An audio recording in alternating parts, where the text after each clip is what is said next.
नमस्कार साथियों। अब तक आपने कहानी छुनरू की में छुनरू के बाबा के साथ की कहानी सुन रहे हैं कि छुनरू और उसके बाबा कैसे एक दूसरे के प्रेम में बंधन में बंधते हैं और बचपन बालपन से लेकर और किशोरावस्था की शुरुआत है, फिर भी जुड़े हुए लोग हैं। मोह और बढ़ता जा रहा है। बाबा छुनरू के बिना अगर वो 1 घंटा कहीं खेलने लगा तो पूछते, कहाँ गया छुनरू? लौट के आते बाजार से तो ज़रूर पूछते। छुनरू के गांव में बाढ़ आ गई और गांव में नाव चलने लगी। गांव के महिलाओं को, बुजुर्गों को, बच्चों को फ्रेश होने के लिए भी खेत में जाना होता था तो नाव से ही लाते थे लोग। तो 2-3 नावें गांव में आ गई और छुनरू भी नाव पे बहने को आतुर होने लगे। बाबा डांटते समझाते, नहीं गिर जाओगे, बह जाओगे। तब तक छुनरू को तैरना नहीं आया था।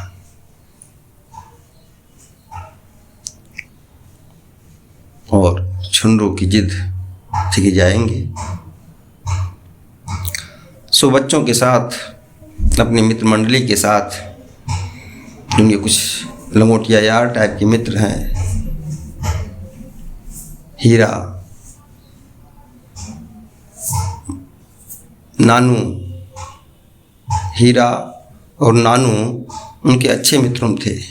कृष्णा भी ठीक थे, लेकिन वो पड़ोसी गांव के थे और चतुर माइंड के थे, लेकिन दोस्त थे। सब आगे एक सीट पर बैठते और योगी थे। तो छुनरू, नानू, हीरा सब एक सीट पर आगे पीछे बैठ लेते। क्लास में इनकी सीटें तय होती थीं। उन्हीं दोस्तों के साथ छुनरू निकल पड़ा कि आज तो नाव से उस पार चलेंगे ही।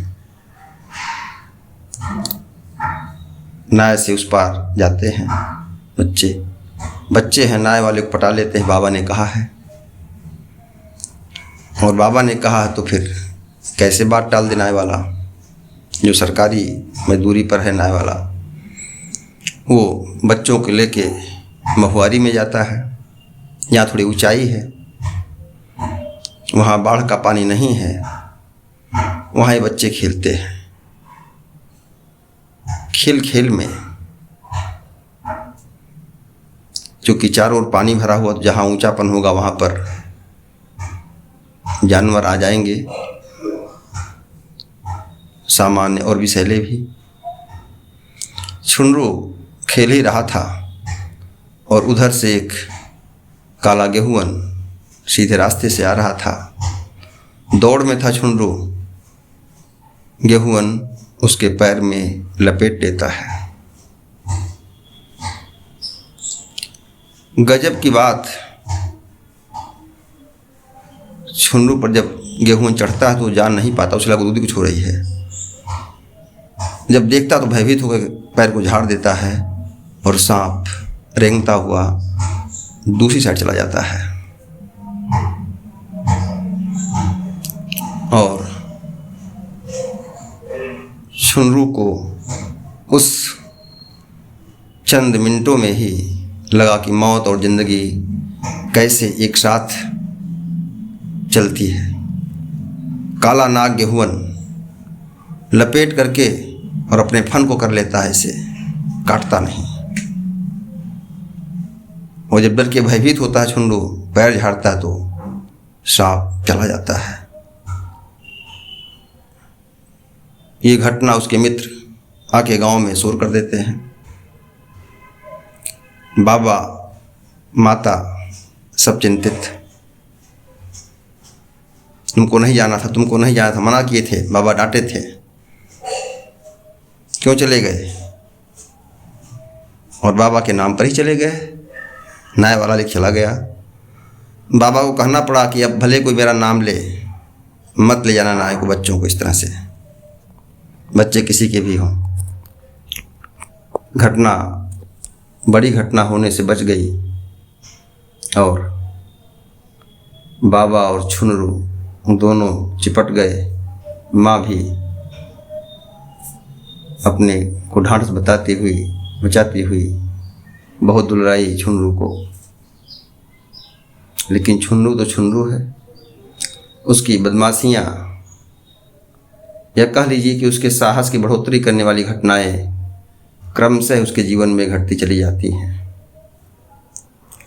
और छुनरू अपने मित्रों के साथ अपने उस किशोरावस्था को, जब कक्षा 6 का छात्र है वो, और गांव के विद्यालय से जूनियर विद्यालय में, जहाँ पर रोड है, गाड़ियाँ आती जाती हैं, वहाँ पढ़ने चला गया है और वहाँ के जीवन को देख रहा है, बड़े विद्यालय के। कल हम बात करेंगे उस विद्यालय के बारे में और वहाँ की व्यवस्था के बारे में। छुनरू वहाँ कैसे पाठ पढ़ा रहा है और गुरुजन कैसे पढ़ा रहे हैं।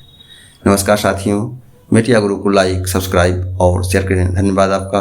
आप कहानी को लगातार तवज्जो दे रहे हैं, सुन रहे हैं और मुझे बड़ा हर्ष हो रहा कि आप मेरी बात को सुन रहे हैं। धन्यवाद आपका। आप सब्सक्राइब कर लें और ज़रूर सुनें।